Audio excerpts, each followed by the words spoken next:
cosa que es contraria a ti y que quede en nosotros, Señor, lo que te glorifica. En el nombre de mi Señor Jesús te agradezco. Amén y amén. Bueno, pues iniciamos, chicos. Bienvenidos a todos los que vienen. Ahí veo a Livni, a Belinda. Saulo, bienvenido, y también Sofía Caña de Cristianismo. Ahorita les platico un poco de eso. Alejandra también bienvenida. Me da mucho gusto poder estar con ustedes y contestando la pregunta hace rato de Shinemi. En cuanto a la tarea, les platico un poco. La semana pasada fue la primera sesión de la serie que vamos a llevar sobre la personalidad de Dios. Y vimos los atributos, vimos santidad de Dios y, como tal, personalidad como atributo. También la personalidad es un atributo, que no todos los seres la tienen. Por ejemplo, los animales no tienen personalidad, los ángeles sí. Es un ejemplo muy burdo, pero Dios sí tiene personalidad y platicamos sobre eso. Y dejamos como tarea hacer una infografía en Canvas o en PowerPoint o, como le mencionaba Shinemi, a mano de lo que vimos la clase anterior. Y ahí le pediré quizás a Shinemi que después nos muestre el dibujo que hizo. Pero es verdad, para los que estuvimos la semana pasada, el día de mañana, sí espero que, todos mandaremos al grupo nuestra ilustración de los temas de santidad y de personalidad. Pero hacemos un pequeño repaso. Antes de hacer ese pequeño repaso, quisiera preguntarles a ustedes si habían llevado alguna vez algún estudio de lo que es los atributos de Dios o su personalidad como tal. Disculpa, Sí, dime, ¿qué es eso aquí exactamente? ¿Qué es eso aquí exactamente? Es un estudio bíblico. Sí. ¿Ahí hay algún tipo de conversatorio, debate? No, vamos contestando, vamos hablando pequeñas partes y contestando preguntas respecto a lo que vamos comentando. El como tema un conversatorio, pero sí, con un poco conversatorio. No es un debate propiamente.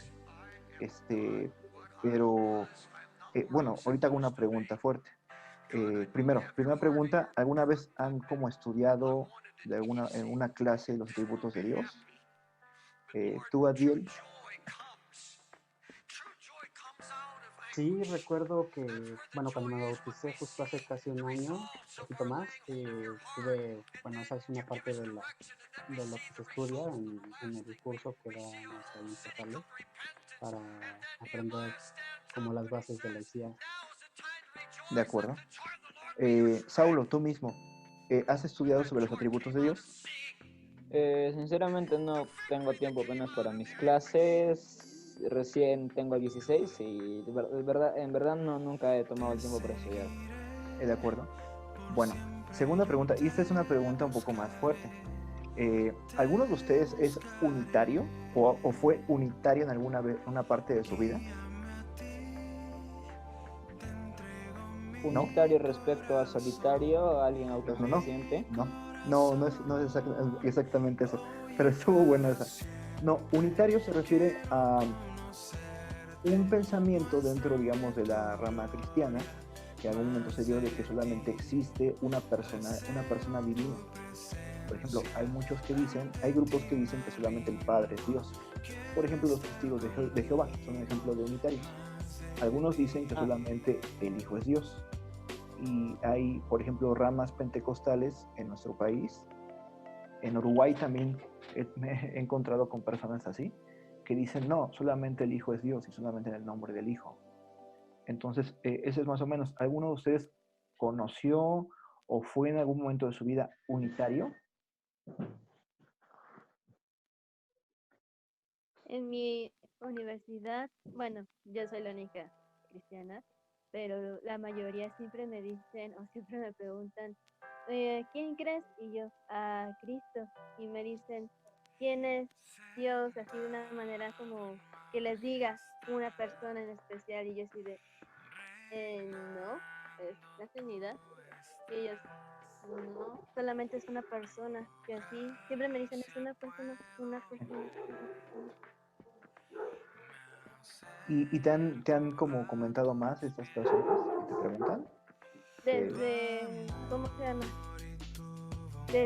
Me llegaron incluso a decir que el Espíritu Santo tampoco es Dios, que solamente es eso. no, es un espíritu nada más, no que no viene del Señor ni nada. Y otros hasta me dijeron que solamente es la palabra, conocen la palabra Dios, pero no más allá, no más a fondo. Ok, como están empezando a intuir, este asunto es muy importante, porque decir que alguien no es Dios o que es Dios es sumamente importante. O sea, decir que el Espíritu Santo es o no es Dios es muy importante en cuanto a tu relación con Él. Igual, decir que el Hijo es Dios o no es Dios, o que el Padre es Dios o no es Dios, es muy importante. El unitarismo realmente ha tomado muchas identidades a lo largo de la historia. Ya les comenté por lo menos dos, los testigos de Jehová, pero hay muchas otras caras. Incluso el mormonismo trabaja una cierta parte de unitarismo, digamos un unitarismo temporal, porque después el que no era Dios se convierte en Dios, pero lo tiene, digamos, como implícito. Entonces, esta va a ser como nuestra pequeña introducción. Vamos a dejar esta parte y vamos a dar el repaso. Lo que platicamos, sí, dime. Pero ¿bajo qué fundamento podríamos decir que el unitarismo no es una doctrina sana? Aún no hemos dicho eso, solamente dijimos que es importante.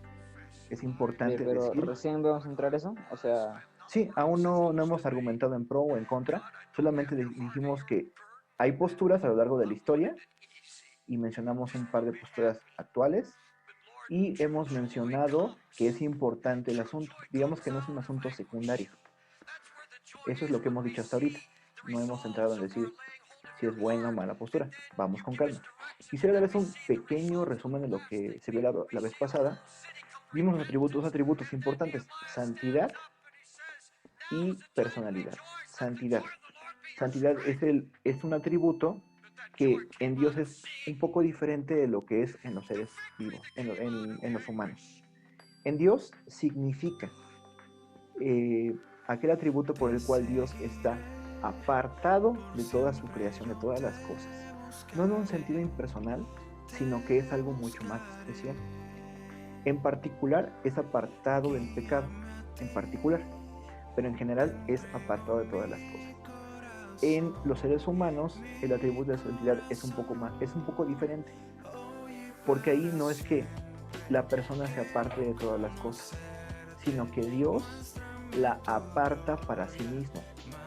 Dios dice: tú eres mío. Cuando Dios dice de algo, de alguien, que eres mío, significa que ese algo o alguien es santo. Y por efecto colateral, aquello se vuelve también puro, es decir, libre de pecado. Es un poco lo que hablamos ahí. Cuando Dios nos salva, nos convierte en santos, sus hijos, y esa cercanía con Dios nos aparta del pecado en un proceso que dijimos que era progresivo, que continuará hasta que estemos en su presencia. Eso es en cuanto al atributo de santidad, que es lo que viste un poquito bien en su momento en Catecúmenos, pero que no deja de ser relevante en nuestra vida. Es más, el criterio por el cual estaremos o no con Dios es si somos santos o no. ¿Quién estará en su presencia? El limpio de manos y puro de corazón, dicen los salmos. Él estará en su presencia. ¿De acuerdo? De hecho, esta es la clave por la cual tenemos que desesperadamente acudir a Cristo, porque Él nos santifica y nos purifica. Sin Él, no hay santidad en nosotros. ¿Quién se puede parar en frente del Señor? En cuanto al atributo de personalidad, lo vimos como un atributo. Se refiere a la cualidad de un ente, vamos a llamarlo así, por no tener otra palabra más propia. Vamos a llamarlo la cualidad de un ente de tener un centro de voluntad. ¿Qué es un centro de voluntad? Aquello por la cual podemos pensar, querer y sentir. Si un ente siente, quiere y piensa, es una persona. Tiene personalidad, es una persona. Hay entes como las piedras o los animales que no tienen sentimientos o pensamientos o anhelos. Y hay entes como los seres humanos, como los ángeles y como Dios, que tienen estas tres facultades. ¿Por qué es importante para mi vida?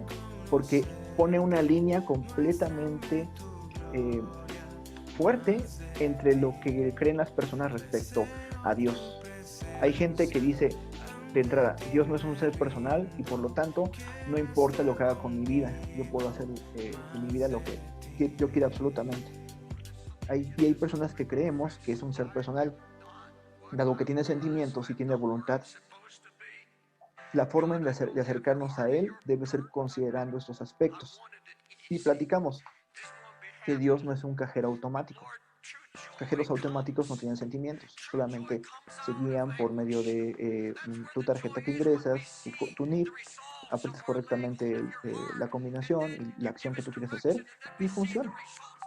También las lámparas mágicas de existir son sin sentimientos, reaccionan simplemente y tienen axiomas o reglas específicas.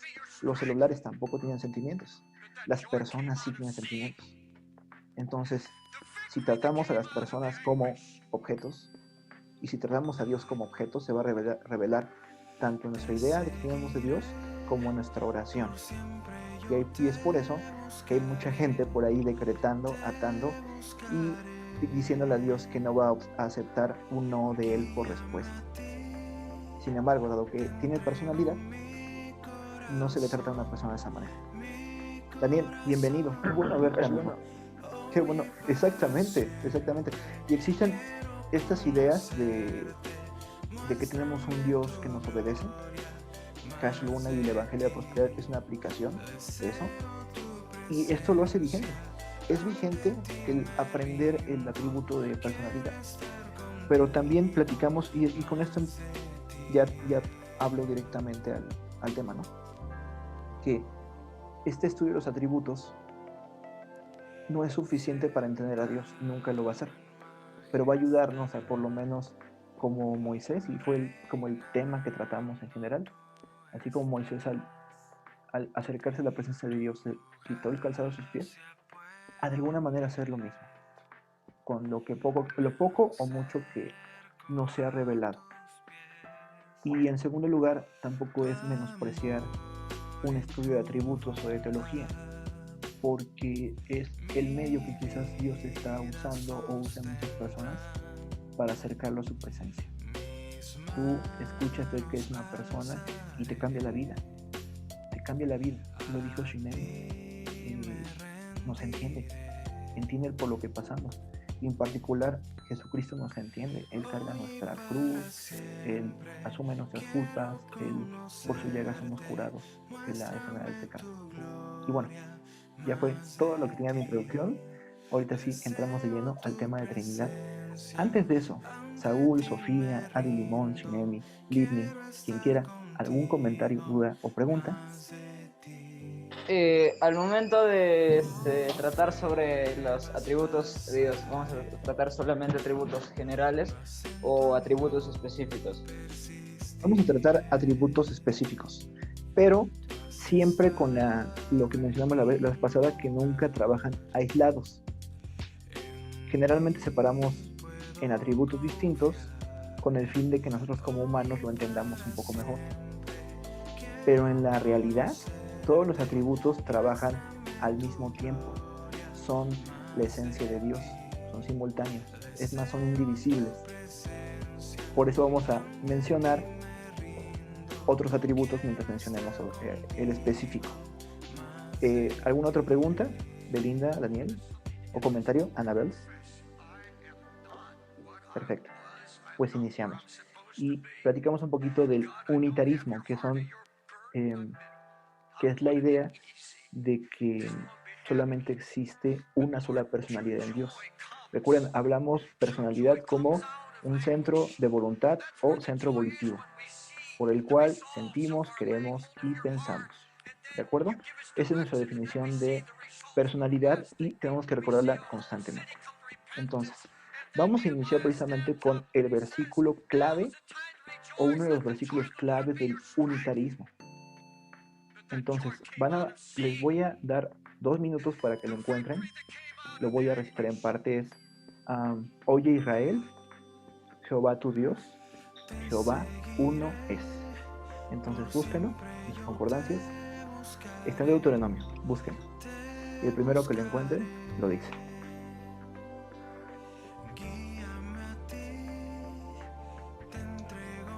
Deuteronomio 6 del 4 al 6. Adelante, léelo.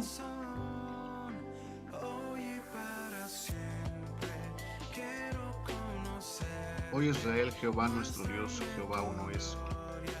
Y amarás a Jehová tu Dios de todo tu corazón y de toda tu alma y con todas tus fuerzas. Y estas palabras que yo te mando hoy estarán sobre tu corazón. Perfecto, ya lo tienen también en pantalla. Sí, este es el versículo clave que no debemos pasar por alto cuando hablamos de Dios. Oye Israel, Jehová nuestro Dios, Jehová uno es. Y amarás al Señor tu Dios de todo tu corazón y de toda tu alma y con todas tus fuerzas. Y estas palabras yo te mando hoy estarán en tu corazón. Ahora, nosotros no podemos quitar nada de la Biblia. ¿Están de acuerdo? Este texto nos muestra una realidad. La pregunta es, ¿qué significa esta parte? Bueno, la parte en específico que nos interesa es Jehová uno es. Y yo les preguntaré, siempre, ¿qué significados puede tener la palabra uno en oraciones comunes y corrientes? Abiel, por ejemplo. Singular, ¿no? Una Singularidad. unidad. Perfecto. Singularidad es un ejemplo. ¿Alguna otra cosa? Por Es ejemplo, lo único y lo único que te vas a encontrar. ¿ok? Ahí tenemos un segundo significado. Uno, singularidad, y uno, unicidad. Cuando han escuchado Que una canción en viejita, una oración ¿sí? común y corriente, ¿Sí? y corriente, o Ajá, sí. si fuera una oración común y corriente, no pasaría a ser más de solo un número y Ujú. variaría respecto al contexto en el que esté. Claro. Esa es otra, fíjate, ahí tienes otra acepción como número. 1 más 1, 2. Entonces ya vimos por lo menos 3 formas de entenderlo. Como unidad, de que algo, varias partes integran algo, ¿no? Como singularidad, de que no hay cosa igual, tú eres la única para mí. Algo así. También el número 1, yo agregaría una, por ejemplo, esa canción de tú y yo somos uno mismo, wow, wow, ¿no? De una especie de unidad que conforma varias partes. Ahora, estos significados son importantes porque si encontramos que la Biblia usa significados distintos, bueno, y el número, ¿no? Usamos significados distintos para uno, tendremos que justificar por qué usamos uno para la interpretación de este texto. ¿De acuerdo? Por ejemplo, necesito que ahí me busquen. Al final de Juan, Jesucristo hace una oración al Padre. Hay 2 menciones de la palabra uno y me gustaría que las encontrase. Y el primero que lo encuentre, pues me dice y la ponemos aquí en pantalla.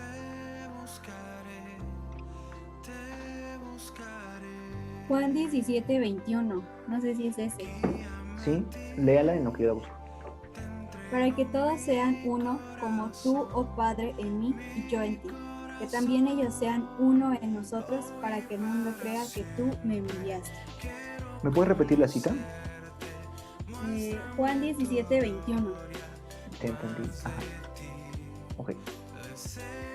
Juan 17:21. Nuevamente, por favor. Para que todos sean uno, como tú, oh Padre, en mí y yo en ti. Que también ellos sean uno en nosotros, para que el mundo crea que tú me enviaste. Aquí nuevamente el término uno. ¿Ok? Ahora, recordemos, ya hablamos de uno como cantidad, uno como singularidad, uno como unidad y uno como integración de partes. ¿De acuerdo? Entonces, aquí recordemos, tenemos que encontrar el mismo contexto que estamos hablando como uno. Aquí hay 2 operaciones de la palabra uno. Primero, para que sean uno como tú, oh Padre en mí y yo en ti. ¿De quién está hablando aquí? De la iglesia. Está dando una oración por sus apóstoles y por todos los que van a creer por la palabra de ellos.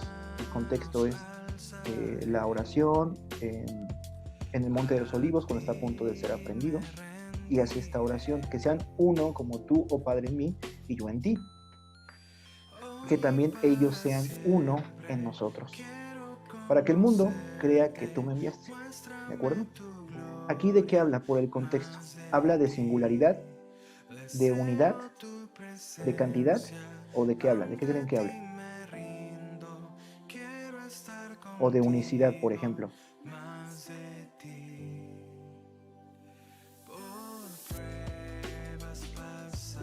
¿Alguna idea? De unidad. Correcto, Alejandro. Aquí habla de unidad, que actuemos como uno. Es la petición de Jesucristo, que así como el Padre y el Hijo actúan como uno, como una unidad, como una armonía, pues, también la Iglesia actúe como una armonía. ¿De acuerdo? Aquí, por ejemplo, no habla de singularidad.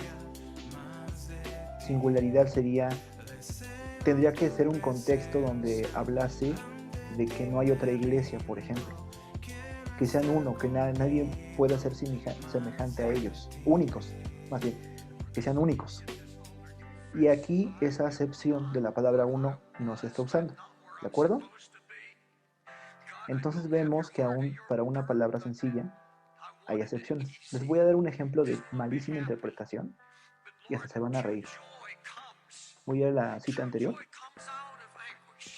Ok. Imagínense que yo quiero fundar una iglesia nueva. Entonces voy a leer así: Oye Israel, Jehová nuestro Dios, Jehová uno es. Resulta que para mí la palabra uno significa el número uno. Yo no voy a leer el contexto, yo no voy a preocuparme por qué quiso decir el autor aquí.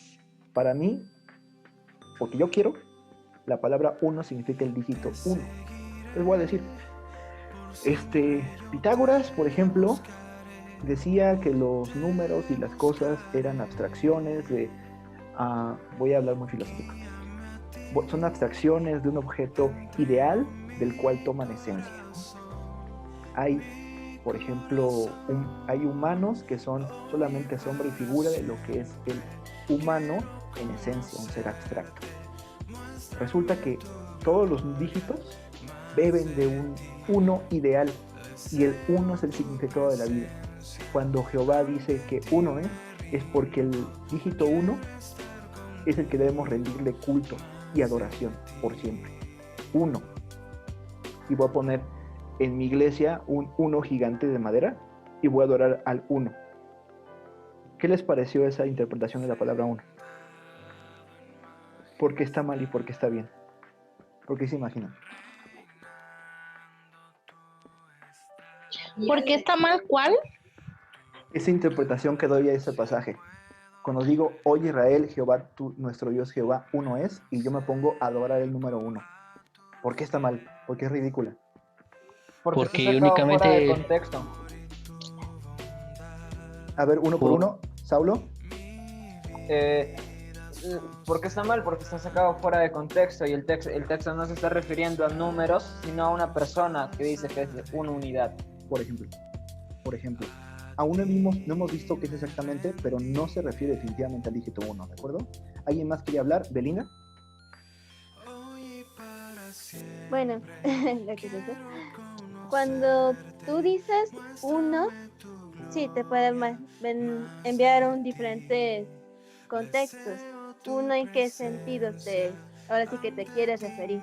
O número, o cantidad, o grupo, o persona, y así vamos sucesivamente. Así que en este caso está mal, porque prácticamente le estás diciendo que adoremos a un número completamente abstracto, que nada más está ahí, y no le estás dando como que una identidad. Así que también ahí. Eso estaría mal, ¿no? Bueno, ¿alguno más quisiera opinar de este texto?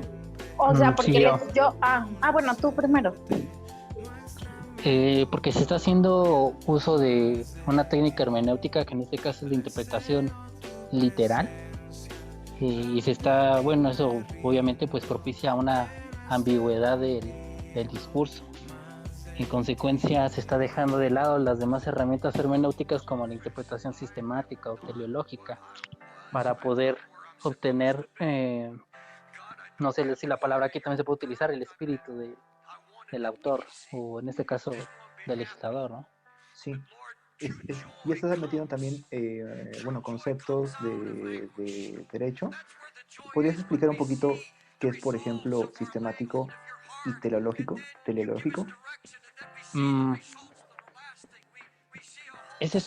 Ambos son herramientas de interpretación. Sistemático se refiere a una lectura exhaustiva de todo el contexto que rodea, en este caso, a un versículo, a una palabra. Es decir, cuando vamos a las concordancias, es decir, agotamos evidentemente todo lo que refiere a la palabra uno, desde Génesis hasta Apocalipsis. Lees, investigas, y ya cuando tienes vamos a decirlo, como una depuración, como una coladera de todo lo que se leyó, dices, ok, mira, hay 30 versículos que hablan de la palabra uno. De esos 30, 10 hacen referencia y concuerdan específicamente a lo que habla Deuteronomio. Ok, perfecto. Pero hasta que no se hace un estudio exhaustivo desde Génesis hasta Apocalipsis, no se puede decir que es sistemático.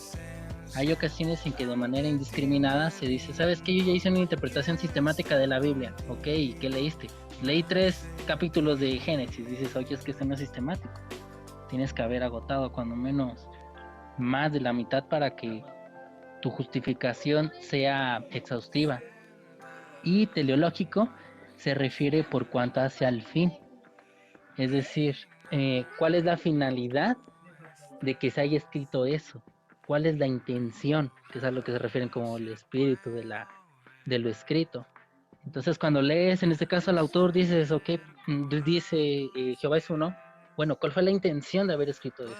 Y aquí ya es donde hacemos igual uso de la herramienta que es la interpretación histórica. Dices, bueno, vamos a ver el contexto, la interpretación sistemática, la interpretación literal, gramatical, y ya podemos irnos incluso a la raíz de la palabra. Así, a grosso modo, es lo que significa. Muchas gracias, Daniel. La verdad es que es necesario todo esto. Platicamos en un momento que realmente conocer a Dios no es sencillo. Y mencionamos también que inclusive ni siquiera lo revelado, lo que ya es revelado es sencillo. Tampoco va a ser cuando estemos ante la presencia del Rey. Ahora, hay gente que se pregunta, ¿por qué no es sencillo? ¿Por qué Dios tiene que no permitir que las personas le comprendan inmediatamente sin tanto problema? Una primera respuesta es que realmente nada en la vida es sencillo. Nada. O sea, Daniel no fue sencillo aprender lo que aprendió hasta este momento en derecho. ¿O fue sencillo, Daniel? No, realmente yo creo que es muy similar. Bueno, no descarto la demás licenciatura, pero yo creo que el derecho lo he aprendido mucho con la teología, es muy noble. Y precisamente con esa finalidad, ¿no? Tienes que ser enseñable, tienes que aprender a ser, bueno, que es un atributo de Dios, ¿no? Esa sabiduría, tienes que aprender a ser sabio. Sí. Porque una cosa es saber derecho y otra cosa es, con esas virtudes que Dios te da, poder servir a los demás a través de esas herramientas. Pero yo creo que ese es el punto. Si no lo utilizas para servir guiado por esas virtudes de Dios, realmente no lo aprendes. No es sencillo en su hondura, es la verdad. Conocer a Dios no es sencillo cuando estás analizando, como lo que ha mencionado Daniel, un estudio sistemático o histórico o teleológico, es decir, respecto a la intención original del autor. No le es sencillo. Como no es sencilla, no ha sido sencillo, por ejemplo, descifrar que el ADN, o no es sencillo descifrar a las especies, porque hay así especies como las hay, o por qué nuestro universo es como es. Ninguna cosa en profundidad es sencilla. Inclusive es maravilloso como, no sé, del pétalo de una flor tú puedes sacar tantos datos y entender tantas cosas, y ha habido gente que ha invertido sus vidas en estudiar tan solo algo tan minúsculo. Ese es el primer principio. Segundo principio, aunque haya una hondura, una profundidad muy complicada de alcanzar, no significa que no sea accesible a todos. Es como una paradoja de que Dios tiene tanto para el sabio como para el humilde. Lo hemos platicado alguna vez, ¿no, Daniel? Vamos a ir directamente con el texto, porque es precisamente que tenemos que conocer el contexto en donde se escribe ese texto. Así como vimos en el pasaje de Juan, que el contexto era cuando estaba a punto de ser apresado Jesucristo y empezaba a orar por la unidad de los creyentes y de los que iban a venir por el testimonio de ellos. Así que tenía que ser a la semejanza del Padre y el Hijo. Es el contexto de uno nos apunta hacia unidad. Así también nos va a apuntar este pasaje a un cierto contexto. ¿De acuerdo? ¿Cuál es el contexto de aquí? Los 10 mandamientos. Los 10 mandamientos. ¿Y cómo empiezan los 10 mandamientos? Vamos a leer parte, porque es importante este inicio.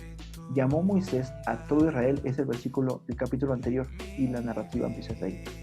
Llamó Moisés a todo Israel y les dijo: oye Israel, los estatutos y decretos que yo pronuncio, oye a vuestros oídos, aprenderlos y guardarlos para ponerlos por obra. Jehová nuestro Dios hizo pacto con nosotros en Horeb. No con nuestros padres hizo Jehová el pacto, sino Hermano, con nosotros. se pasmó su micrófono y pantalla. Ok, ¿ya me pueden ver y oír? Si no hay ningún Sí, problema. perfecto. Ahora Daniel, está por favor. perfecto. Ok, voy a leer a partir del 2. Jehová nuestro Dios hizo pacto con nosotros en Horeb. No con nuestros padres hizo este pacto, sino con nosotros, todos los que estamos aquí hoy vivos. Cara a cara habló Jehová con nosotros en el monte de en medio del fuego. Ahora, ojo, lo primero que estamos viendo aquí es un sentido de exclusividad, no con otros, sino con nosotros, no con nuestros padres. ¿De acuerdo? Empecemos a ver cómo es el contexto de Moisés hablando al pueblo de Israel. Continúo. Yo estaba entonces entre Jehová y vosotros para declararos la palabra de Jehová, porque vosotros tuvisteis temor del fuego y no subisteis al monte, dijo. Yo soy Jehová tu Dios y te saqué de tierra de Egipto, de casa de servidumbre. No tendrás dioses ajenos delante de mí. No te harás para ti escultura, ni imagen alguna de cosa que está arriba en los cielos, ni abajo en la tierra, ni en las aguas debajo de la tierra. No te inclinarás. Versículo 10, y hago misericordia millares de los que me aman y guardan mis mandamientos. No tomarás el nombre de Jehová tu Dios en vano, porque Jehová no dará por inocente al que tome su nombre en vano. Voy a guardar hasta ahí. Lo que dicen todo este pasaje inclusivo, en específico el versículo que me salté, el 9, habla también de exclusividad. No tendrás dioses ajenos delante de mí. Nada fuera de mí va a ser tu Dios. ¿De acuerdo? Entonces ya nos va indicando que aquí lo que quiere marcar el pasaje es el sentido de singularidad, de exclusividad. No a otras personas les habló Dios, sino a nosotros. Ajá. Y Dios se presenta como que no habrá Dios ajeno delante de mí. ¿Ok? Entonces lo que nos enmarca, y aquí vaya la enumeración de los 10 mandamientos, ¿no? Día de reposo, honrar a tu padre y a tu madre, no matarás. Todo en este contexto Dios está hablando al pueblo. Ya vamos al pasaje que estábamos antes, el versículo 6. Estos pues son los mandamientos, estatutos y decretos que Jehová vuestro Dios mandó que os enseñase para que los pongáis por obra en la tierra a la cual pasáis vosotros para tomar, para que temas a Jehová tu Dios, guardando todos sus estatutos y sus mandamientos que yo te mando, tú, tu hijo y el hijo de tu hijo, todos los días de tu vida, para que tus días sean prolongados. Oye pues, oh Israel, y cuida de ponerlos por obra, para que te vaya bien en la tierra que fluye leche y miel, y os multipliquéis como te ha dicho Jehová, el Dios de tus padres. Oye Israel, Jehová nuestro Dios, Jehová uno es. Y continúa, y empieza a haber instrucciones sobre la instrucción principal. ¿Cuál es la instrucción principal? la que empieza con los 10 mandamientos. ¿En qué contexto? En un contexto histórico donde había muchos dioses que adoraban. Es más, ellos venían de adorar a un dios que se crearon ellos mismos con sus manos, ese becerro de oro. Venían de allí, venían de Egipto, de adoración a montones de dioses fuera del dios que se les presentaba. Y la segunda parte de las instrucciones es, ok, aprendan esto, que es importante, repítanselo a sus hijos, que lo entiendan bien, que no hay Dios fuera de Dios, ok, no hay algo fuera de Él. En pocas palabras, la exhortación, oye Israel, Jehová nuestro Dios, Jehová uno es una exhortación contra la idolatría, contra el buscar dioses fuera del Dios verdadero, y que muestra un significado de la palabra uno como de unicidad. Él es el único y no hay fuera de él nada. ¿De acuerdo? Me gustaría que después estudiesen con más profundidad todos los primeros 6 capítulos de Deuteronomio, recordando que Deuteronomio también es la repetición de lo que pasó en Éxodo. Entonces necesitamos ese contexto para interpretar este versículo. Hasta aquí, ¿alguna duda, pregunta, comentario o reclamación?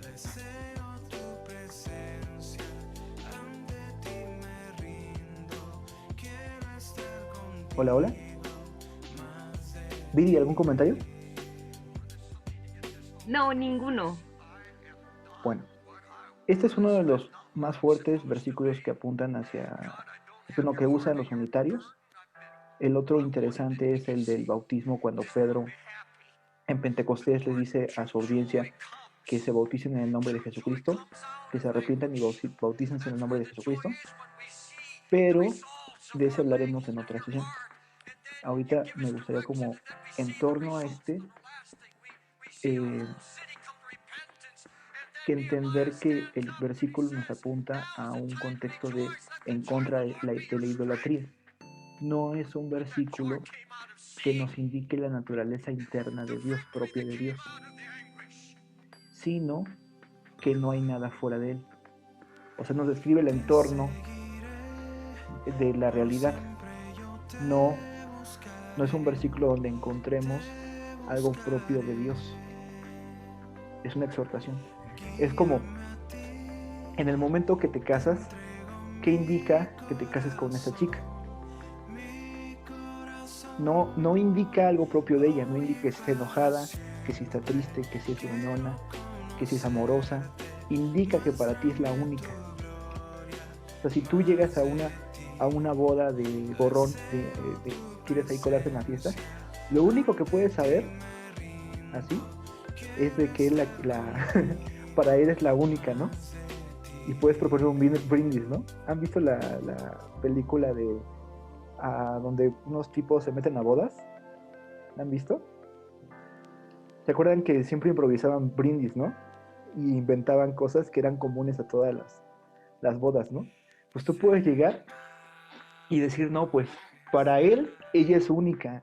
Nunca ha prometido. Yo sé que cuando la vio cambió su forma de pensar respecto a todas las mujeres.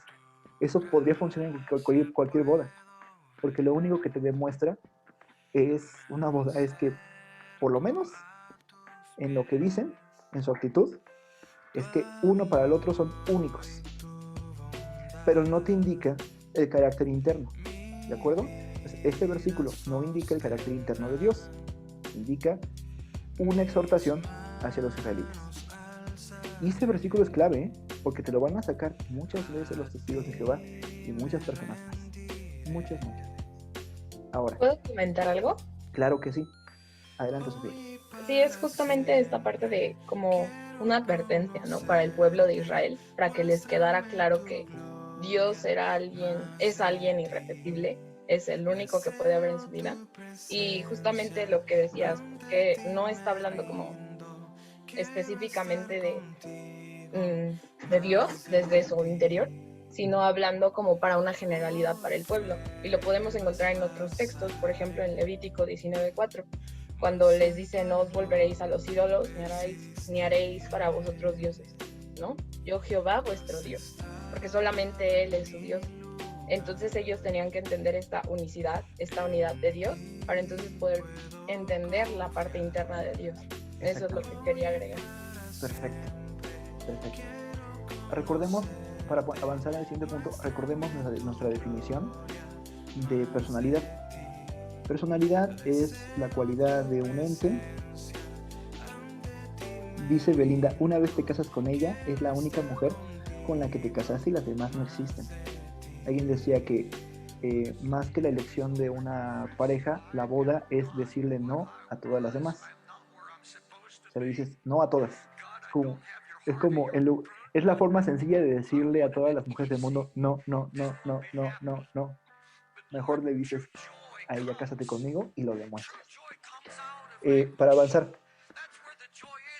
todos los atributos son distintos, aunque puedan nombrarse de la misma manera, son distintos en el hombre que Dios. Y de eso hablamos las veces pasadas. Al contrario de la santidad en Dios, que eso se expresa en términos de sí mismo, la santidad del hombre no se expresa en términos de sí mismo. Porque Dios dice, yo me aparto de todo lo demás, yo soy algo más, estoy sobre y mucho más del pecado. Pero en cuanto al hombre se refiere, Él, Dios, me aparta a mí para su servicio.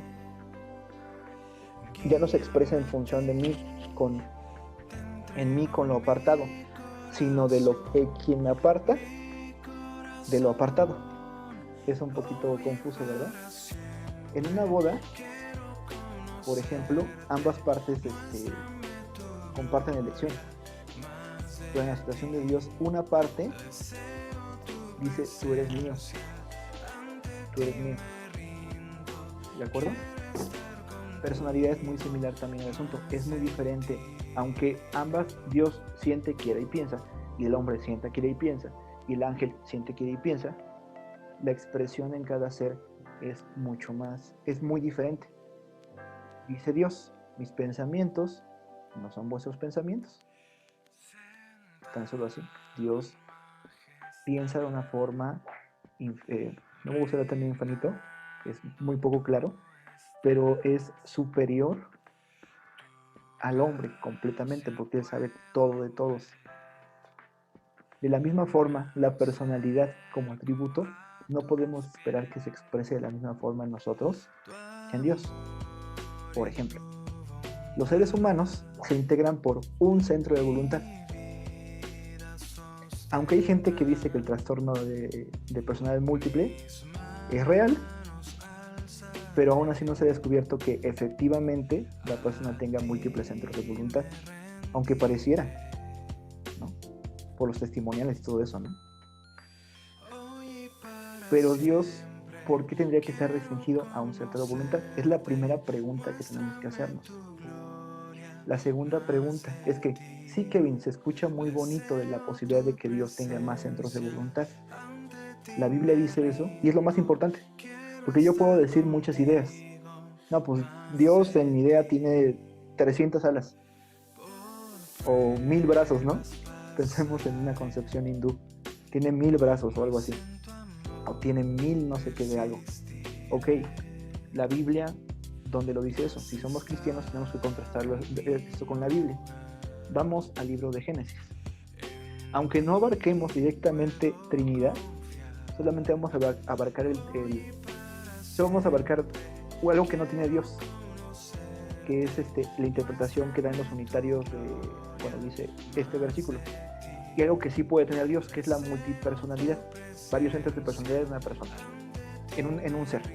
Está extraño, está difícil, pero vamos a ir con calma. Yo creo que vamos a extenderlo a 1 o 2 clases más, pero es importante entender esto y qué implicaciones tiene. Génesis, y me gustaría que encuentren, por favor, la palabra hagamos en los primeros capítulos de Génesis. La tengo.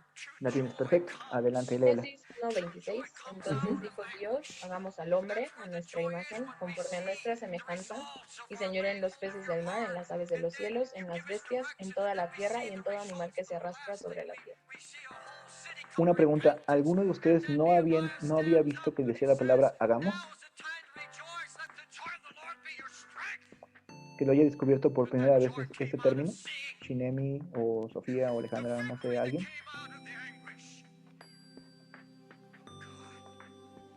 Bueno, a mí, creo que cuando lo leí la primera vez, no puse como mucha atención en esta parte, pero después una vez mi papá me cuestionó, él tiene una pues creencia muy extraña y él me decía que esto era como de los extraterrestres, no sé qué. Me decía bueno, es que porque en la Biblia dice hagamos al hombre a nuestra imagen. Y bueno, en ese momento caché y digo, bueno, se trata de la Trinidad, ¿no? No significa que sean muchos dioses ni extraterrestres ni nada de esto. Se refiere solamente a Dios, porque dice, entonces dijo Dios. Pero, pues sí está súper interesante esta parte. Sí. Perfecto. Para empezar, vamos, o sea, como les dije, esto nos va a tocar a muchos atributos, no vamos a hacer solamente uno. Así vamos a hablar sobre el atributo creativo de Dios. El ser humano crea y Dios crea, pero igual no creamos iguales. El ser humano creamos a partir de materia existente.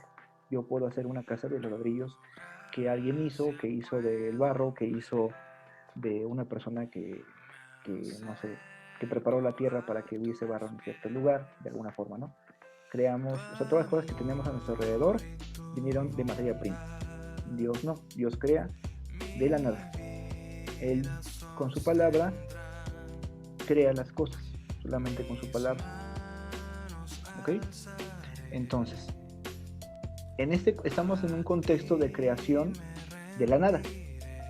Creación de la nada. Todo Génesis empieza con un contexto de creación de la nada. ¿Ok? Entonces, en ese contexto tienen que entender la palabra hagamos, para empezar. Cuando dice hagamos, se refiere a creemos de la nada. Entonces, ahí descarta, por ejemplo, a ángeles. Si los ángeles crean, creo que sí hay ejemplos de que los ángeles crean ciertas cosas o construyen. No hablaba con ellos, porque como habla en un contexto de crear de la nada y los ángeles no hacen esto, no hablaba con ellos. O sea, no hablaba de seres creados. Los seres creados crean a partir de otras cosas creadas, como el ejemplo que dije de la casa. Entonces debe estar hablando con personas con la misma capacidad. Debe ser una conversación entre personas de la misma capacidad. O sea, si yo hablo con arquitectos y hablo hagamos, solamente puedo hacer cosas que solamente los arquitectos pueden hacer, por ejemplo, en ese contexto. O sea, no esperarías que ahí esté un médico o que no esté un contexto de hacer una casa, por ejemplo. El contexto le indica qué es lo que van a hacer. Van a hacer cosas de la nada. Hagamos al hombre a nuestra imagen. Hagamos a conforme a nuestra semejanza. Y señoren los peces del mar, y las aves de los cielos, y las bestias, y en toda tierra. ¿Qué contexto es? Que van a ser seres a su imagen, o va a ser seres a su imagen, y las características de esta imagen es el gobernar. Entonces, este conjunto de seres que dice hagamos, gobierna y crea de la nada y gobierna todo. Quieren hacer al hombre conforme a su imagen de semejanza y resulta que lo que crean no es una sola persona, crean a dos, crean varias personas. Entonces parece que la imagen de Dios está expresada en varios centros de voluntad. Entonces nos da ciertas pistas de cómo es Dios, pistas en que la creación no puede estar involucrada en este hagamos, porque ya definimos el hacer de Dios. Entonces dijo Dios, hagamos. Y aquí es algo que tendríamos que irnos más al hebreo. El término aquí que se usa para Dios es Elohim. Y Elohim, voy a hacer una comparación muy burda, muy torpe, porque no sé hebreo. Cuando yo digo población, estoy hablando de un singular y de un plural también. porque una población es un conjunto de personas. A pesar de que no estoy usando el término poblaciones, estoy hablando de un singular que abarca un plural. Y aunque es muy burdo y aunque no conozco las reglas exactamente del hebreo, es algo parecido en la palabra Elohim. Necesitamos investigar más, pero ya nos da pistas de que por lo menos hay la posibilidad bíblicamente, por contexto, de que Dios tenga varios centros de personalidad. Aún no nos hemos metido en personalidad, en Trinidad. Alguien puede decir, ¿y por qué Dios no es 123 personas? O 1.000.000 de personas, o un número infinito de personas. Bueno, pues no siempre el atributo de Dios se puede cuantificar. Por ejemplo, alguien dice que la eternidad es que Dios vivió millones de años. No es cierto. La eternidad en Dios significa que Dios es fuera del tiempo. Él creó el tiempo. Él está fuera de la cuenta cronológica que tenemos los seres humanos. Se debe entender como un asunto cualitativo, no cuantitativo. Deténganme si en una parte no entienden o requieren que lo diga con otras palabras. Pero por ejemplo, el atributo de eternidad no se refiere, aunque para nosotros sea más común hablarlo en términos de años, no se refiere en términos de años, porque Dios crea el tiempo también. Entonces, nuevamente, el atributo de personalidad no se define en infinitos de personalidades, sino simplemente en la posibilidad de que Dios pueda manifestar su entidad en 3 personas. Eso es lo que es la Trinidad. Y por lo menos lo que dice aquí en Génesis nos da indicios de que es más de una persona. Ya sabemos que no hay nada fuera de él. Entonces, en un sentido, y aquí es donde tenemos que ver si hay una contradicción o no. Hablamos de que en su contexto el versículo en Deuteronomio nos habla de que Dios es único. Pero en este contexto, cuando hablamos de hagamos, no significa que deje de ser único. Porque único se refiere al aspecto externo, no hay nadie fuera de mí. Sino que, si bien no hay nada fuera de él, dentro de él puede haber pluralidad. ¿Ok? Cuando hablamos en ese mismo contexto de que a quién le da Dios su palabra, y dijeron, no fue a nuestros padres, no fue a otros pueblos, fue a nosotros, a Israel. Bueno, no vi si decía Israel, pero fue a nosotros. Entonces, si se dan cuenta, aquí está la misma tensión de conceptos si lo vemos mal, porque dice, en un término es uno y en un término son muchos.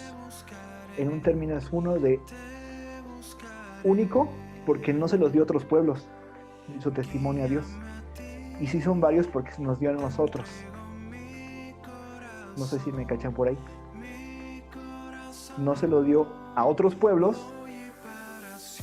se lo dio a un pueblo y ese pueblo somos nosotros. Hay también esa tensión en esa parte. Lo que pasa aquí, vamos a invocar ahí el principio de no contradicción. Dos cosas no pueden ser ciertas una cosa no puede ser cierta y falsa a la vez en el mismo sentido. ¿Ok? No, en el mismo sentido, pero estamos diciendo que esto no hay tensión realmente porque un sentido es uno y en un sentido son muchos. En el sentido de que es único, es uno. Y en el sentido de son muchos, de que es un pueblo. ¿Ok? De hecho, el unitario tendría que, dado que está solo manejando un solo contexto de uno, se verían problemas, porque tendría que decir que hay una solamente persona en Israel. Solamente hay Moisés, por ejemplo.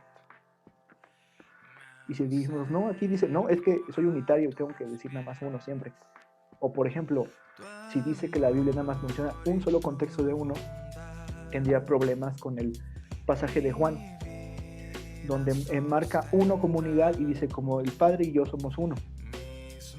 Así es que ellos y los que crean por el testimonio de ellos sean uno en ti, como yo soy uno en ti. Me detengo un poquito. Chicos, está un poquito complicada esta y he tenido poca participación de ustedes, pero me gustaría escucharles un poquillo de qué piensan hasta este momento.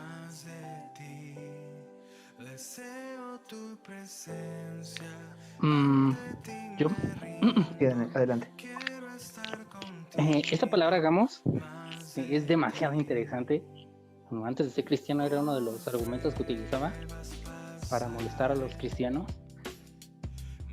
Incluso conozco la teoría que decían hace ratito de los extraterrestres, Sí. que del planeta Nibiru y todo ese rollo. Wow.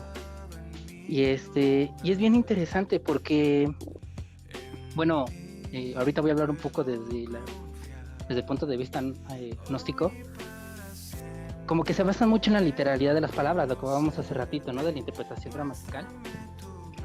Y allí, precisamente, sacábamos del contexto a Dios. Precisamente desde la comprensión como de la palabra huevo o así, ¿no? Dices, oye, voy por 1 kilo de clara, pues no dices así, dices, voy por 1 kilo de huevo, ¿no? Al referirte a huevo, pues ya se tiene por supuesto, pues los tres sustancias que consisten o que componen al huevo.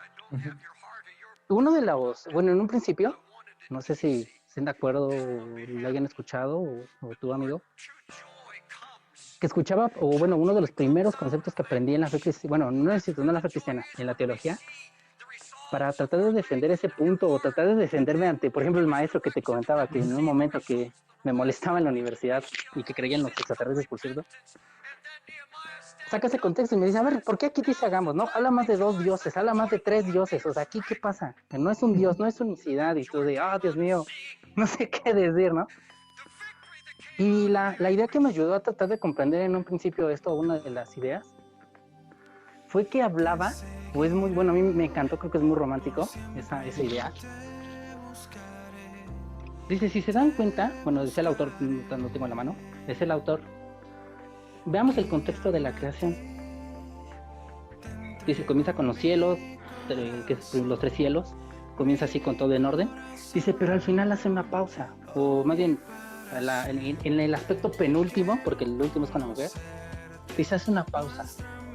Y esa pausa, ahorita igual hay otro versículo donde dice, hay un rey, no me acuerdo, creo que Saúl, no me acuerdo quién. De ahí sacan el contexto donde dice que el rey estaba solo y decía, leeremos esta carta. Es decir,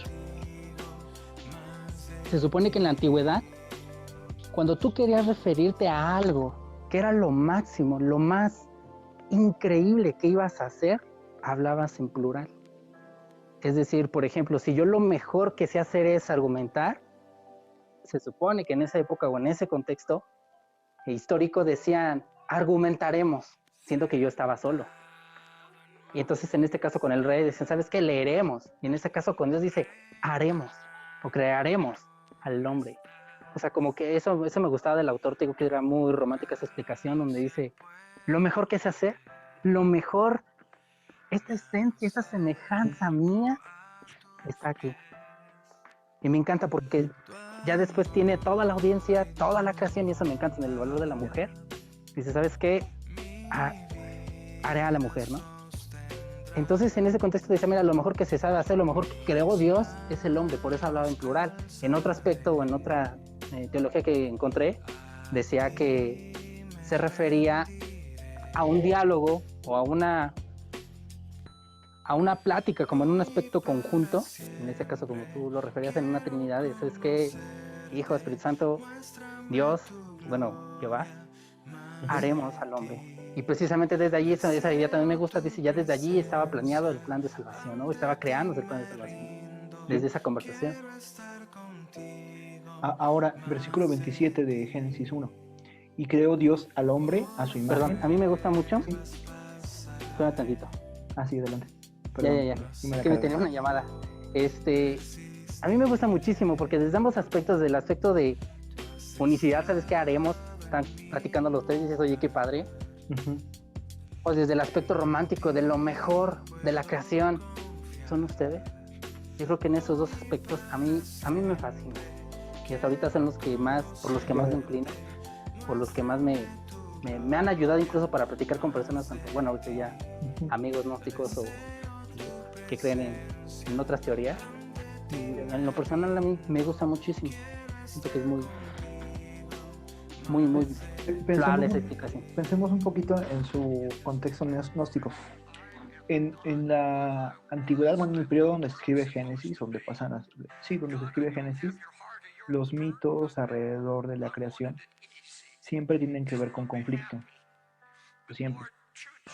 El mito babilónico, uno de los mitos babilónicos, el de Enuma Elish, habla de una rebelión. O sea, los dioses primigenios, que eran sus dioses pequeños, se enojaron con esos dioses porque eran escandalosos, los dioses pequeños, iniciaron una guerra y no recuerdo si el padre o la madre de estas dos deidades muere, y con el cadáver de esta mujer, era la mujer, sí, con el cadáver de esta mujer crean todas las cosas. O sea, la creación es sumamente caótica y conflictiva, completamente.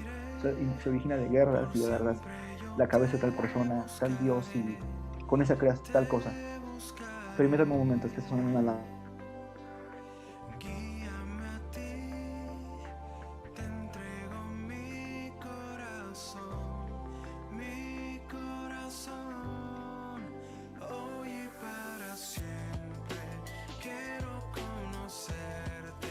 Entonces, aún en un contexto, en el contexto pagano, quisieran introducir a alguien a la narrativa, tendría que admitir que ninguna otra narración parte desde una armonía y desde seres que se ponen de acuerdo, sin ningún tipo como de negociación. O sea, es hagamos, como una pareja que es como, tienes hambre, y dicen eso al mismo tiempo, y los dos dicen tacos o algo así, sin conflicto. Esto es, lo estoy diciendo muy burdo, pero es una completa anomalía respecto a todos los relatos de la época. Entonces, apuntando a lo que dice él, en este aspecto como romántico de lo mejor que uno puede hacer y de expresión de que hagamos. Aunque no sé qué tan válido es ese argumento de que las personas cuando quieren hacer algo lo mejor, dicen hagamos, porque no sé si realmente pasa eso. Si cuando yo hago algo que me guste y quiero hacerlo de la mejor manera, digo hagamos. No lo he visto en mí y no sé quién lo haga exactamente, pero sí hay una armonía, sí hay una armonización. Entonces, sea como se exprese esta multipersonalidad en Dios, sea como se exprese, ya vimos que tiene que ver con que se pueda crear de la nada, que es un asunto de señorear y gobernar. Como lo dije, debe ser multipersonal, porque lo que Dios crea a su imagen y semejanza es dos personas, dos centros de voluntad. De hecho, hasta que se crea la mujer, Dios dice realmente que es imagen y semejanza suya. No porque sea femenino, no me refiero a eso, sino porque son más de una persona. Aquí entra el atributo de amor y ahorita me recuerdan retomarlo. Armonía, poder, ¿qué más mencioné? Creación. Se me está olvidando uno. Y los bendijo Dios. Ok. Vamos un poquito a amor, porque amor es de hecho un atributo que para los unitarios es muy problemático, el atributo de amor. ¿Por qué creen que sea problemático? Adi, ¿tienes algún comentario con lo que hemos dicho hasta ahorita? No, todo bien, Kevin. Pero respondiendo de por qué creo que es problemático, porque si hablamos lo que tú decías de que es una trinidad, pues es armonía. Y entonces ambos van de la mano y van reflejando poco a poco. Entonces, por ejemplo, el Señor Jesús refleja, por así decirlo, la mayor expresión de amor. Y si ellos solo creen en un solo Dios, el Señor Jesús no puede ser tomado como lo que Él es, como hijo de Dios. Entonces, es por eso. También creemos en un solo Dios, pero hablamos de centros de personalidad. Bueno, centros de voluntad. Si nada más hay una sola personalidad en Dios, ¿a quién ama Dios, por ejemplo? Pero otra vez, ya no te escuché lo final. La pregunta de los unitarios es, si solamente existe una sola persona en Dios, ¿a quién ama Dios?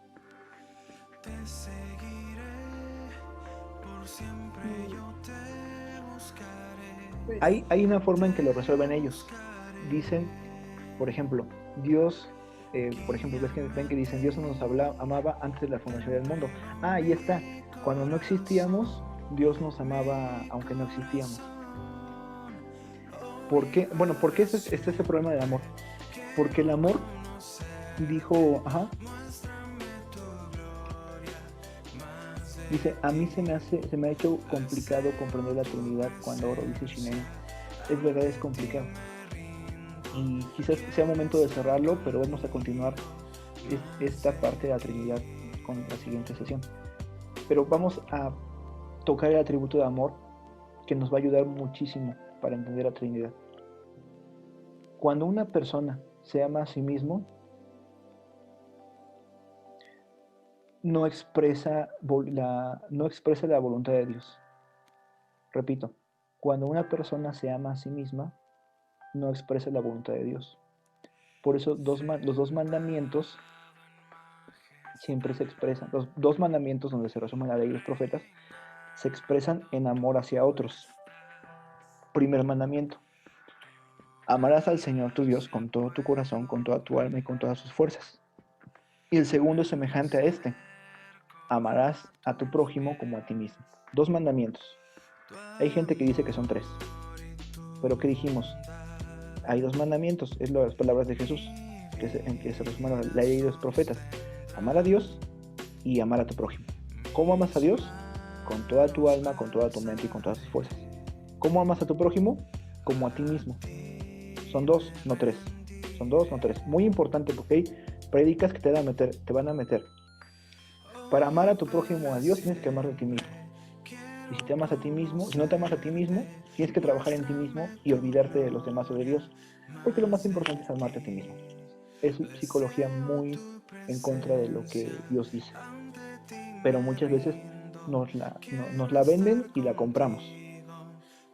Es no vayas al templo, trabaja primero en ti mismo. No, Dios dice que no dejemos de congregar, que nos seamos amorosos unos con otros. ¿Y por qué digo esto? Porque en términos de Jesús siempre el amor es hacia otras personas, nunca es hacia sí mismo.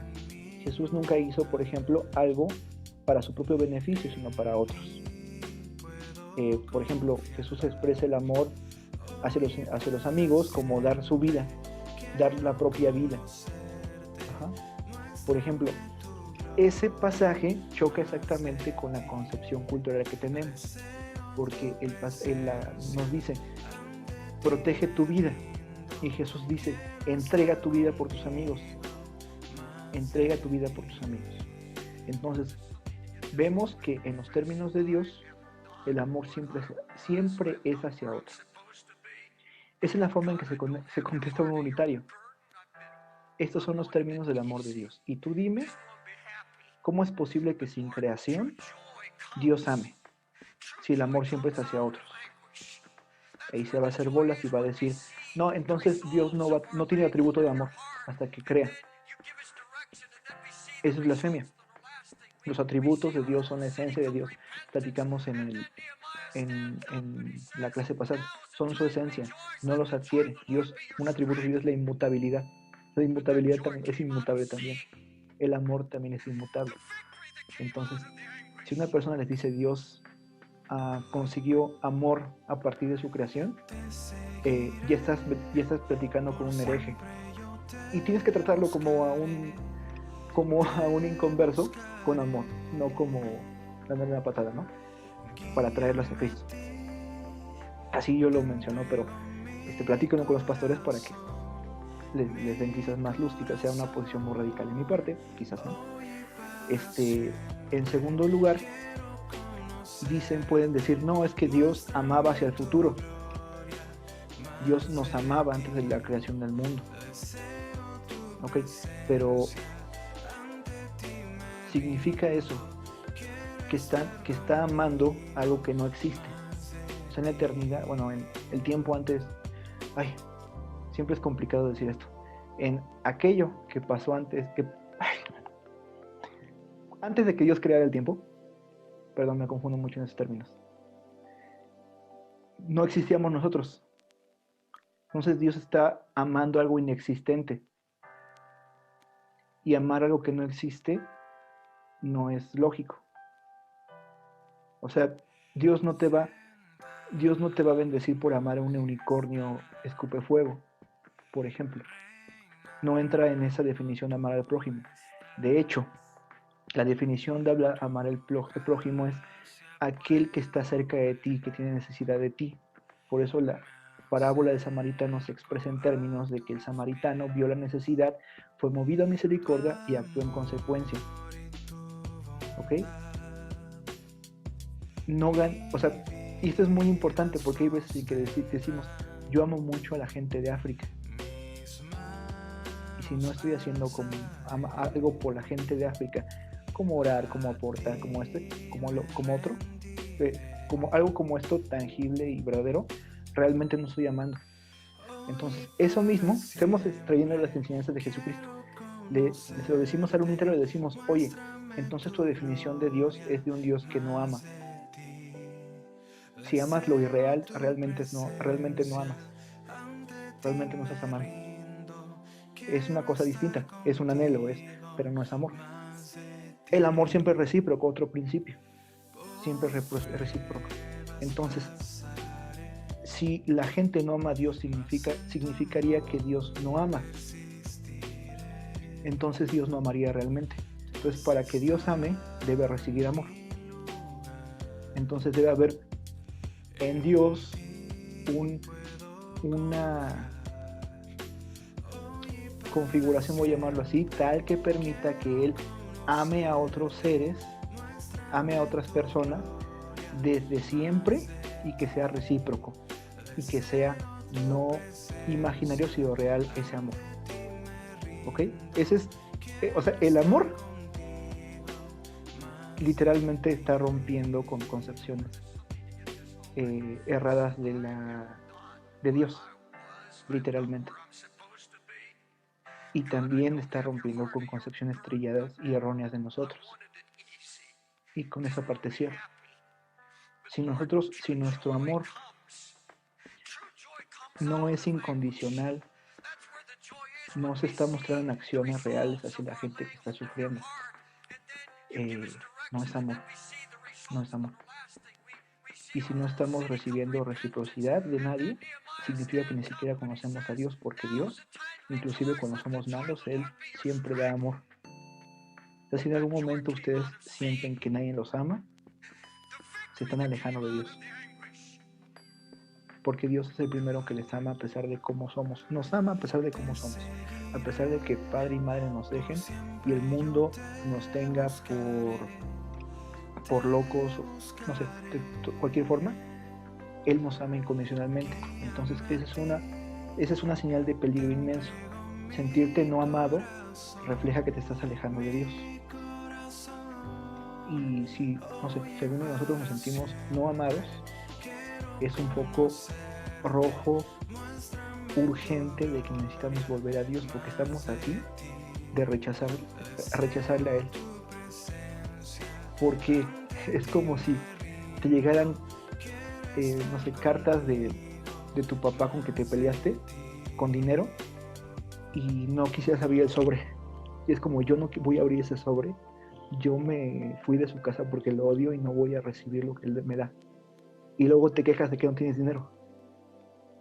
Entonces eso en esencia, la falta de amor en alguien que se dice cristiano, en términos de Juan, es que está blasfemando contra el Espíritu Santo. Está rechazando lo que sabe que es la obra del Espíritu Santo en su vida, que en este caso se expresa en amor.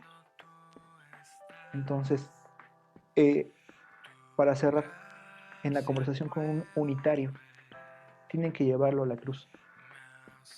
Tienen que llevarlo a, no estás experimentando el amor de Dios completamente. Por estarte peleando conmigo, quizás descubrimos que te hace una falta algo fundamental en tu corazón, que es el amor completo de Dios. Y tu concepto de Dios es de un Dios muy triste, que no ama, o que no amó, o que tuvo que pasar millones de años para que por lo menos creara algo y se sintiera amado.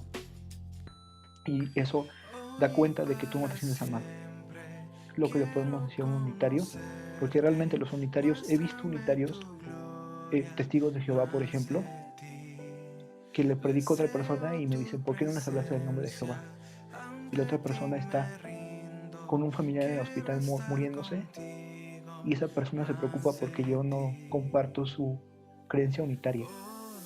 Yo he visto gente que divide iglesias por decir, yo nada más voy a bautizar el nombre de Jesús. Y la gente gnóstica, estoy seguro que no ama a Dios. La gente que diga que esto del relato de Génesis es un Dios gnóstico y extraterrestre, todo eso, no conocen a Dios, no le aman. Y es una puerta, y siempre hablamos de esto.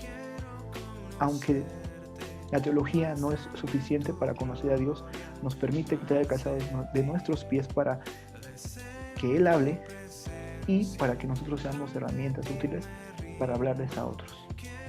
Entonces tienen más herramientas. La Trinidad es una revelación hermosa, aunque no lo hemos tratado. Solamente llegamos a la multipersonalidad de Dios, porque nos falta estudiar la deidad del Espíritu Santo, la deidad del Padre y la deidad del Hijo. Eso lo veremos después. Pero la multipersonalidad, que después le diremos Trinidad con toda la fuerza y contundencia, nos hace entender que Dios nos creó a su imagen y quiere que seamos uno, una armonía de pensamiento, seamos miembros unos de los otros en unidad y en amor, y crezcamos juntos para nosotros y para otros. Comentarios. Perdón por tantos monólogos. Esto debería ser un estudio conjunto y hoy monologué mucho. Comentarios. Viri, Shinemi, Fer. Bueno, pues nada de qué decir. Creo que no tienes que disculparte. Este es un tema bien complicado, bien difícil de explicar, ¿no?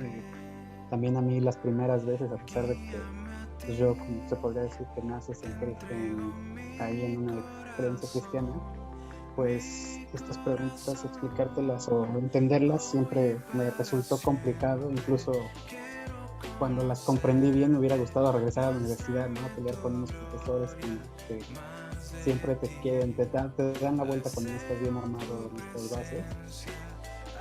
Pues te agradezco, ¿no? Es bastante bueno, das una explicación muy clara. Es complejo a pesar de todo, pero ayudas con este panorama tan difícil, ¿no? Ahorita, por ejemplo, anoté algunas cosas que me hacían falta como para terminar de tener estas bases bien fundadas, ¿no?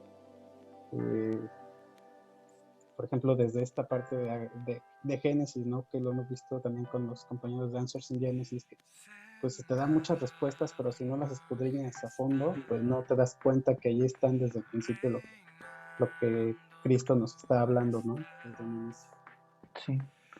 Sí, hay mucha teología en los primeros 3 capítulos de Génesis. Demasiada. Y nos hace falta estudiar mucho desde muchos puntos de vista, porque entendemos por qué el matrimonio, por qué el hombre es como es, por qué las feministas existen. Ahí está en Génesis, los primeros 3 capítulos de Génesis. Y es una maldición. El feminismo y el machismo son maldiciones que se originaron allí. Allí están. El versículo es muy claro. Muchas gracias, Abdiel, y pues esperamos seguir contando contigo. Son temas que si no se abordan te pierdes una bendición enorme, diría un apologista.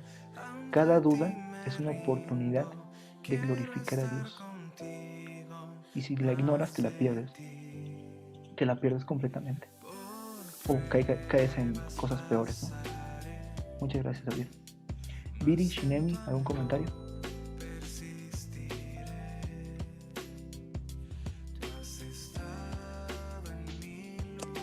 Bueno, pues igual retomando un poco lo de Abdiel, pues yo soy así que nueva y realmente es de mucha bendición este estudio para comprender un poco más sobre Dios, ¿no? Que, por ejemplo, en ese momento cuando mi papá me comentó eso, me quedé así de ¡ah! O sea, ni siquiera había puesto atención en esa parte y de repente como que dije, pues, ¿qué le digo, no?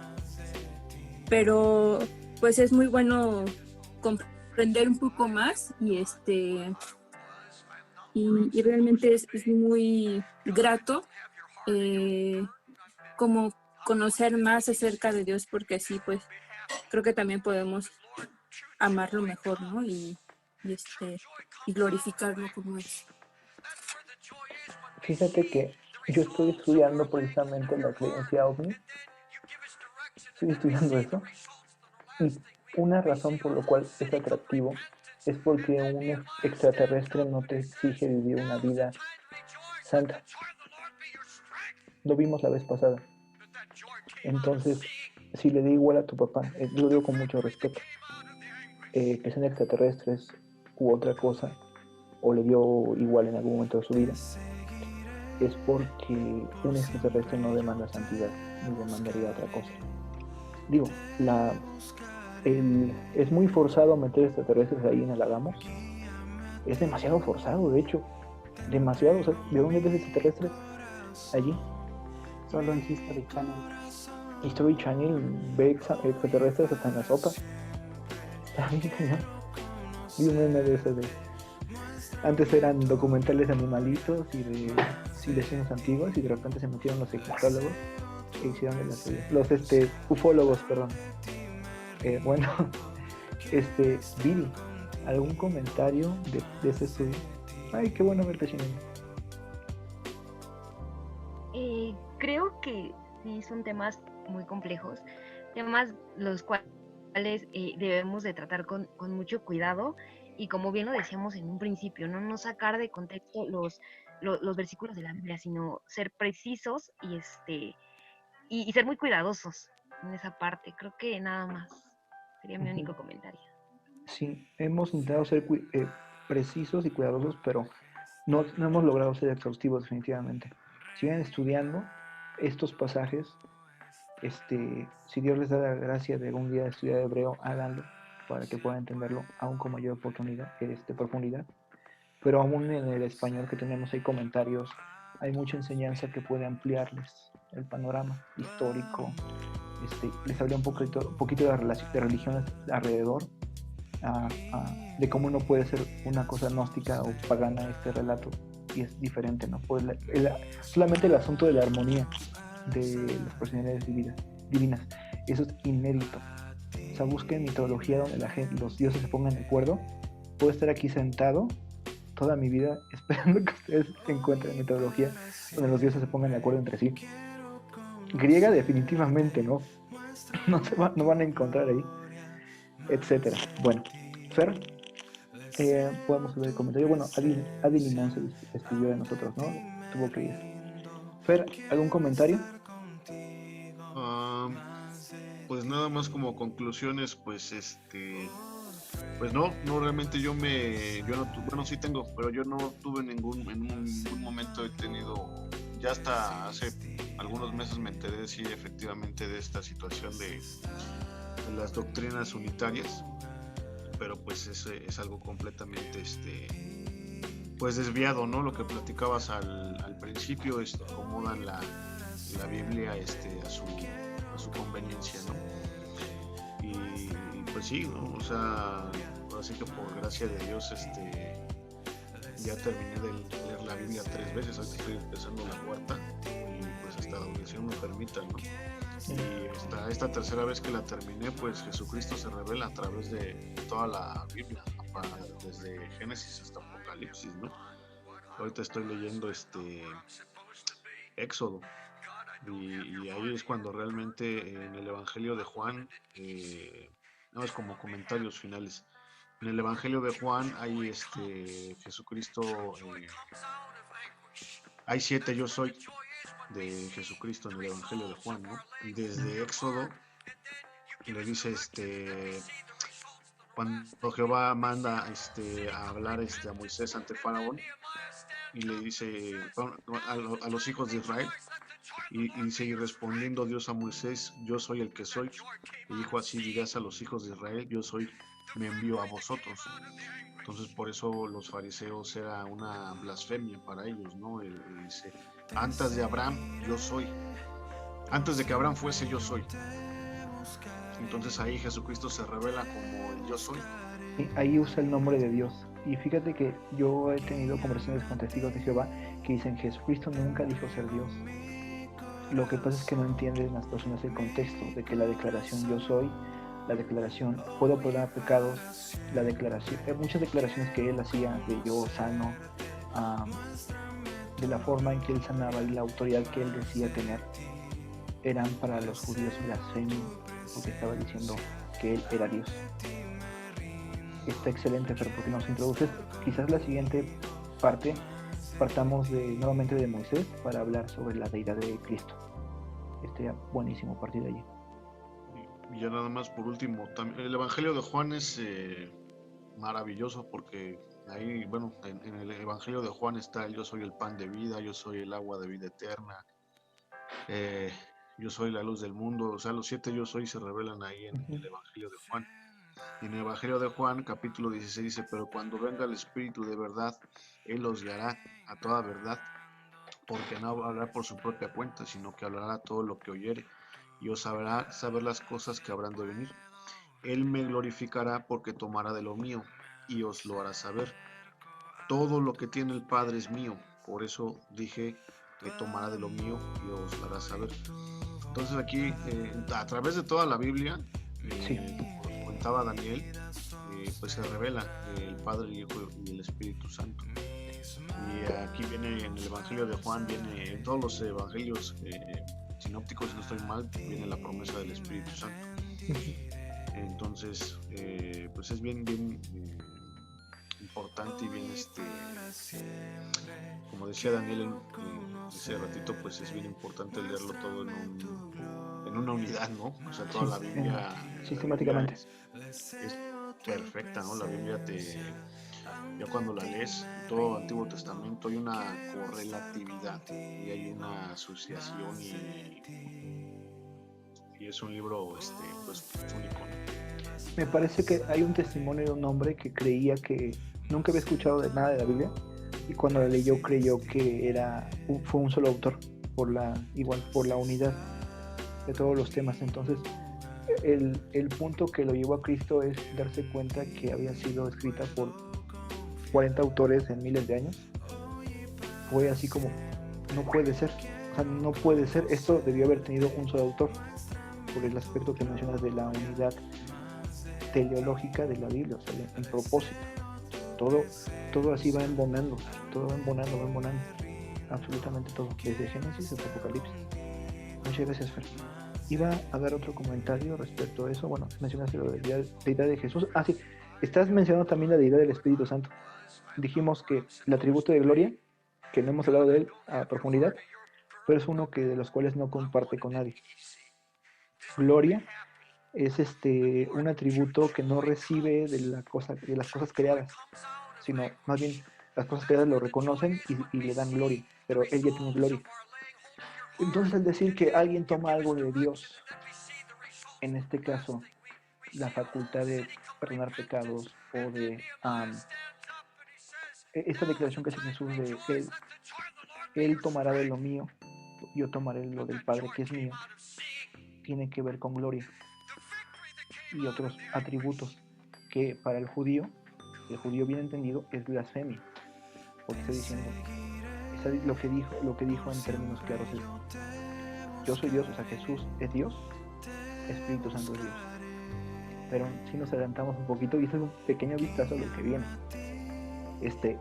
Y aunque va a ser extenso, créanme, es una gotita de agua comparado a lo que podríamos estudiar por nuestras cuentas. Y es una gotita de agua de lo que es la revelación de Dios. Dani, comentario final. Antes que todo, un gusto volverlos a escuchar, volverlos a ver.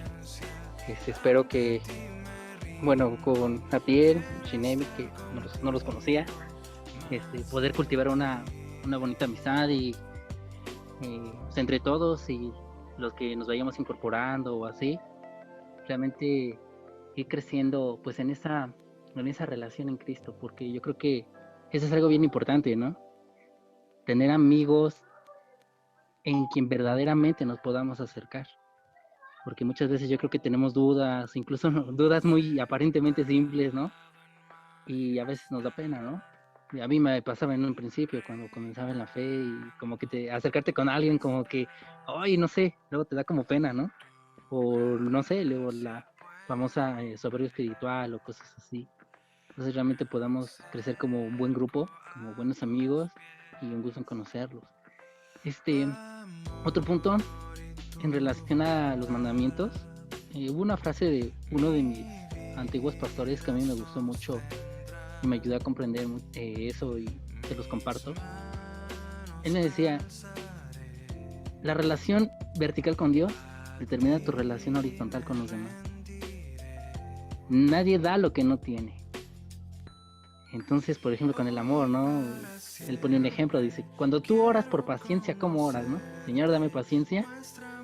Le decía más bien es: Señor, dame amor, porque el que ama es paciente. Entonces, ahí comprendí eso, dije, wow, es cierto, o sea, nadie da lo que no tiene. Si yo no le pido a Dios, Dios ámame para yo poder amar, y eso está bien interesante, ¿no? No es Dios ámame para que yo me ame, ¿no? Y eso me encantó así. Nadie da lo que no tiene, y mi relación vertical con Dios determina mi relación horizontal con los demás. Siento que es algo muy padrísimo, ¿no? Como desde ahorita exhortarnos, no tenemos que decirte, oye, es que estás equivocado, a decirte, no sé, oye, amigo, quizás hasta por privado, ¿no? Dios te da ese discernimiento de decir, oye, por privado, oye, amigo, en primera, ¿cómo estás, no? Es empatía, todo bien en casa, ¿qué pasa, no? En segunda, oye, ¿por qué el comentario? No es luego estás mal, ¿no? Sino, oye, ¿por qué el comentario? ¿Qué aprendiste para poder expresarlo, no? Y yo siento que eso es algo que evidentemente fluye, y es algo que, lo reitero, es un producto de una relación con Dios para poderlo relacionar con los demás y ser verdaderos, ¿no? Verdaderos amigos, verdaderos compañeros, no solamente ir a la iglesia y paz de Dios, hermano, sino vernos y, hola, ¿qué tal, Abdiel? ¿Cómo te va? Oye, como nos hemos visto, ¿no? Como lo hemos cultivado, hola, Kevin, Fer, ¿no? Fer, ¿qué onda? ¿Cómo te va, no? Sí, Chineme, así, siento que eso está muy padre, ¿no? Realmente ser una comunidad verdadera. Y pues está padrísimo, amigo, agradezco tu disposición, tu tiempo, tu padre que el proyecto siga, eso es maravilloso, evidentemente Dios lo sostiene, ¿no? Muchas gracias por tu tiempo, por el tiempo de todos, y yo creo que es todo, amigo. Perfecto. Cierro nada más con esto. Cuando uno se siente poco amado y cree que necesita amarse más y así poder reflejar amor a los demás, hay un camino más excelente, mucho más excelente. Bien mencionaba Daniel, Dios nos ama, Él envió a su Hijo por nosotros. Ese amor inexplicable cubre en medida astronómica el amor que pudiéramos tener a nosotros mismos. Entonces, más que autoestima, lo que necesitamos es estimar correctamente al Hijo de Dios, al que se entregó a sí mismo y sufrió con alegría, esta paradoja, sufrió con sumo gozo por vernos cerca de Él. Eso debe ser la fuente del amor de nuestras vidas, y si hay amor personal, debe ser expresado en amor por otros. O sea, ese amor debe alimentar nuestro amor para poder dárselo a otros. Lo platicamos muy bonito en la lectura sobre oración del Padre Nuestro. Le amamos a Él porque Él nos amó primero. O sea, ese decir, cuando decimos manténme lejos de la tentación, es porque nosotros empezamos a pecar, y Dios puede decidir soltar la rienda y hacernos pecar, y que nosotros pequemos libremente. Nosotros en ese sentido tomamos la iniciativa, pero en el amor es lo contrario. Él toma la iniciativa y espera una respuesta nuestra. Él nos ama primero y después la amamos a Él. Cierro con eso. Y ese es una enorme aplicación de la Trinidad en nuestras vidas que debe comprometer nuestra semana a cambiar hábitos y actuar de otra manera. Chicos, oramos y hablamos un poquito de la tarea que quedará esta semana. Dani, ¿podrías dirigirnos en oración? Sí. Amado y temido Dios, grande en misericordia, te damos gracias por esta semana. Te doy gracias por la semana, por la vida de mis hermanos. Te pido que les bendigas, que les llenes de sabiduría, de ciencia, que nos llenes de amor, que les libres de todo mal y a donde quiera que vayan, si van a trabajar de manera física, en algún lugar, tienen que salir, lo que sea, que les libres de todo mal. Y evidentemente que todo sea conforme a tu voluntad. Te pedimos que todo aquello que estudiemos, todo aquello que leamos, tú nos llenes conforme a tu voluntad, de tu sabiduría. Nos ayudes a comprender para poder transformar nuestra vida y llegar a la vida y transformar la vida de otros más. Ser ese medio perfecto, ese instrumento perfecto, digno para ti, Dios. Te damos gracias porque nos permite estar aquí. Esto es resultado de un llamado que tú has hecho y al cual hemos respondido. Te pido que nos ayudes a crecer en entendimiento, en sabiduría, en humildad, en servicio para con los demás. Te doy gracias por la vida de Kevin, de Abdiel, de Shinemi, de Viri y de Fernando. Que día con día nos guíes hacia tu propósito, Dios, ese propósito que ya nos tenías deparado, aún antes de nacer, aún antes de conocerte, Dios. Te doy gracias. Te pido que nos bendigas y que todo sea conforme a tu voluntad. En nombre de nuestro Señor Jesucristo, amén y amén. Mañana, chicos, los que estuvieron en la clase anterior, bueno, en la sesión anterior, manden al grupo sus ilustraciones. Dijimos por Canvas, a mano alzada, en PowerPoint, como ustedes gusten. Solamente los que estuvieron en la anterior. Los demás quedan exentos. Pero sí mándenlas. Eso nos va a ayudar también a tener algo que compartir en redes sociales o alguna persona que queramos platicarle de santidad o de personalidad. Que no sé si vieron en los clips que mandé. Esta semana he estado siendo muy activo haciendo clips de video. Se los voy a mandar para que también puedan usarlos para ayudarles a otros a entender estos atributos que son importantes. Segundo, Adiel y nada más Adiel. ¿Quisieras que te agregásemos al grupo de estudios bíblicos? Sí, por favor, les agradezco mucho la invitación. Como dice Dani, pues con gusto la cercanía, ¿no? Estoy de disposición para servirles y pues ahora sí que lo que necesiten, cuenten conmigo y si me hacen ese favor, pues con gusto estoy aquí con ustedes. Muchas gracias. Entonces te incluimos. Y bueno, se fueron muchas personas, pero entiendo que también estuvieron mucho tiempo algunas. Les voy a mandar un mensajito para que si quieren se integren también. ¿Sí? El de los domingos ahorita ya no se va a hacer, Kevin. No, les mandé un mensaje, pero igual... ¿O no lo mandé? Creo que no lo mandé. Creo que además se los dije a los que estuvieron en esa sesión. No, los domingos lo voy a suspender por ahora. Porque estoy ahorita trabajando en otro proyecto y también en un negocio aquí en la casa. Entonces, por lo menos diciembre, voy a descansarlo. También, siendo sincero, o sea, siendo muy sincero, Fer, ya no le estábamos poniendo muchas ganas a eso. Como que era muy poco planeado el tema.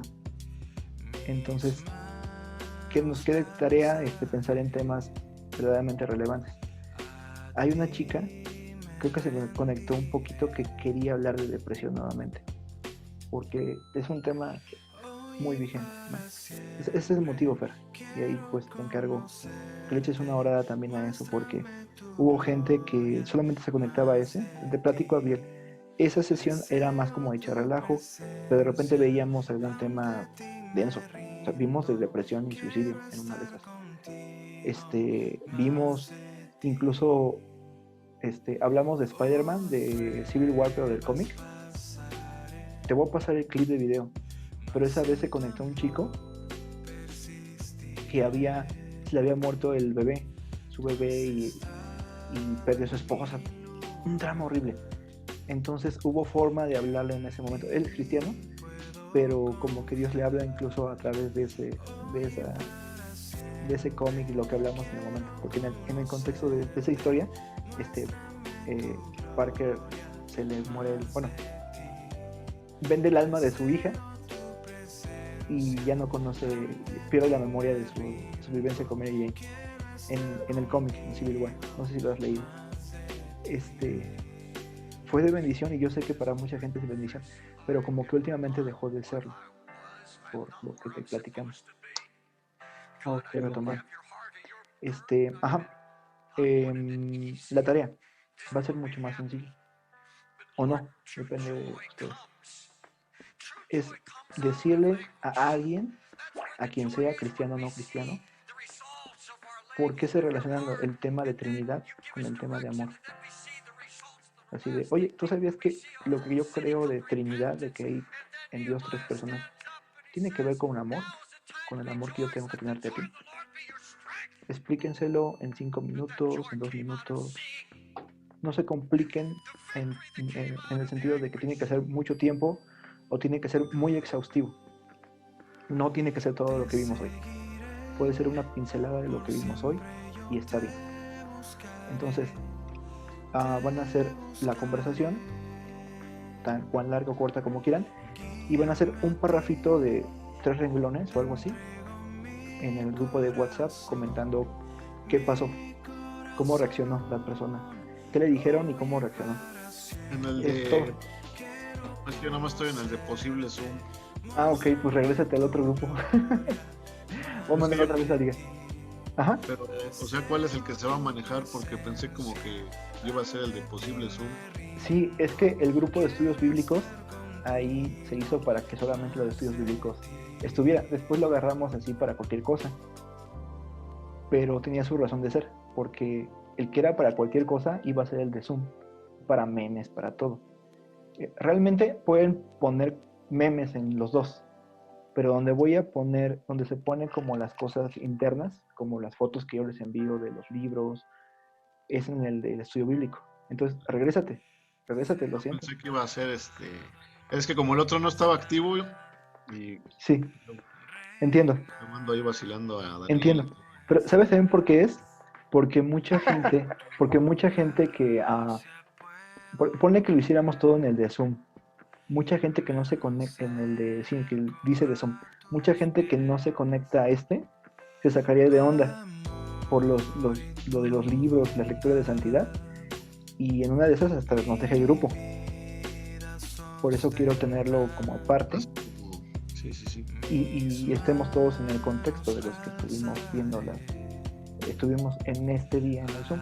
Es por eso. Entonces, ni modo, tendremos que hacer que regreses a ese grupo para que esté al tanto.